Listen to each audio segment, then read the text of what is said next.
12th of July for arguments on Advocate Defo's application for jurisdiction, while the trial will resume on the 5th of September. Newsroom Africa's Linda Mnisi has more.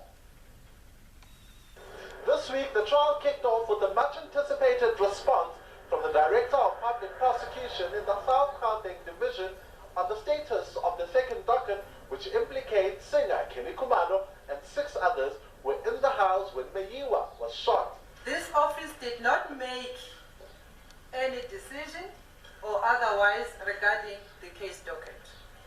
Number 3, my lord, the alleged documents do not have any status as such was an internal opinion from a junior state advocate which was without merit.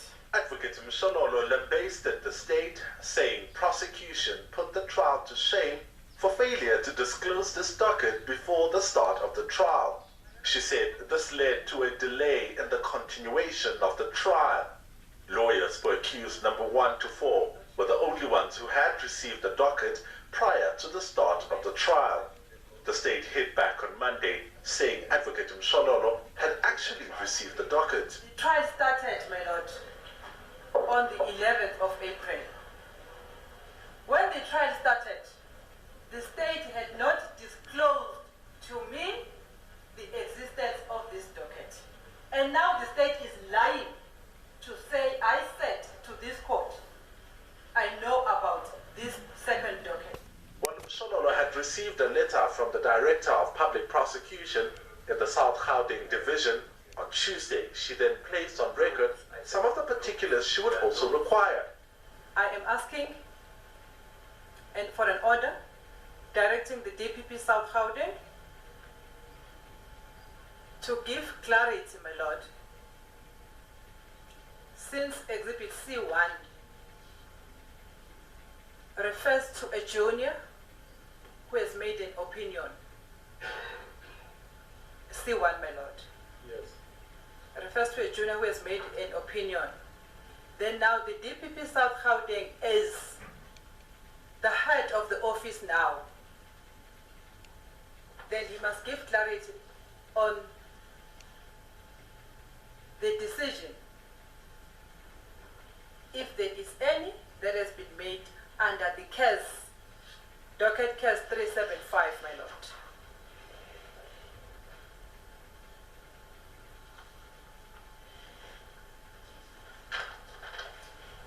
Because, my lord, I see that if it's referring to the junior, it means there is someone superior who has to make a final decision. And in case of in respect of this letter, it is the DPP himself. The reason why, my lord, I'm seeking for that clarity regarding a final decision under the case docket 275/01/2019 is because when we come back in the main trial, my lord,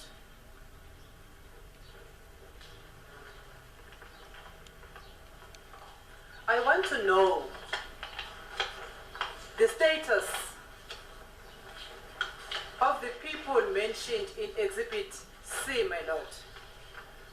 Whether they will be coming to testify as suspect witness or as accused witness. Tuesday's proceedings also got off to another dramatic start, with Advocate Defo representing accused number 1 to 4 making explosive revelations.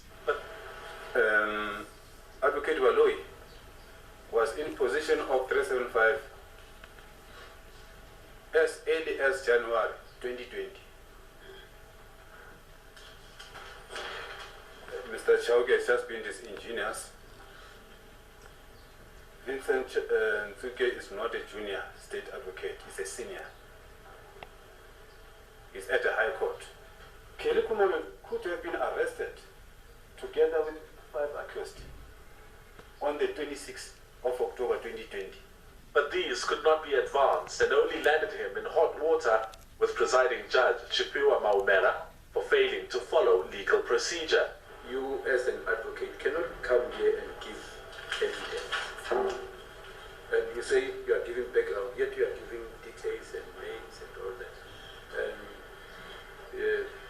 I'm also concerned now that the fact that I'm listening to you may give you an impression that I'm going to do something with the information we are giving you. Yet we have agreed that Advocate Mshololo will complete what she is doing, and when she has done that, you will have all the time to say what you need to say. And it is amounting to another disturbance of Advocate Mshololo. While the lawyer for accused number 5, Advocate Zandile Mshololo, said she would need time to study the second docket in preparation for cross-examination, this clashed with the wishes of lawyers for accused number 1 to 4. They believed that Mshololo would not need much time to go through the docket. In fact, they say a lengthy postponement would infringe on their client's rights to a speedy trial. In a number of submissions, they also seek to challenge the jurisdiction of this court in hearing the matter. This is very unfair, my lord, and it is unprecedented into our law that when a counsel for another accused is in the middle of cross-examination, another counsel will bring an application, whether it's on jurisdiction or whether it's on constitutional violation, my lord. But the turn, as the court has been repeating, that the turn for my learned friend is coming, my lord. But at this time, he ought to have respected me and afforded me an opportunity to finish my cross-examination before he could bring the submissions he has made, my lord. And on that point, my lord, the fact that we have sat down and not objected to the submissions made, it does not necessarily mean that what has happened is right. It is wrong in law, it is unprocedural, whether objected or not objected, and it's inadmissible before this court. And it's a waste of time, my lord. Not backing down, Advocate Defo was adamant that his client would be prejudiced. Your Lordship, as we say, Your Lordship, and the Holy Book says, you see the stick in your brother's eye, while there's a blow in your eye. This is what is happening with the DPP. He's the last person they can talk about the procedure, Baloyi. There's a corruption happening in the office of DPP. Why we have the two dockets today? Which means it's a problem. You have many points for appeal. If the wrong decision is taken, you have so many. You are not wanting. I have so many. The way things happen here, even if it's very unfair, the procedure binds us to hold back and wait for the right time. If we are practicing law, unless we are practicing something else. I've heard that my learned colleague in particular, Mshololo, has been so sarcastic. One can be sarcastic as much as she wants.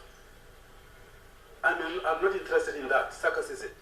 I'm interested in fighting the constitutional rights of my client, 1 to 4, in this court. Because they are before this court unprocedural. Judge Maumela ruled in favor of Advocate Mshololo for a postponement, saying some of the things he had to weigh was accused number 1 to 4's rights to a speedy trial and accused number 5's right to a fair trial. Legal representatives will now use the time during this postponement to exchange papers of Advocate Malisa Latefo's intended application to challenge the jurisdiction and will be back in court on the 12th of July for arguments.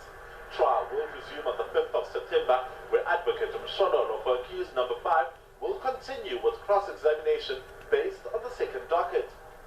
For News from Africa on Channel 405, I'm Linda Mnisi.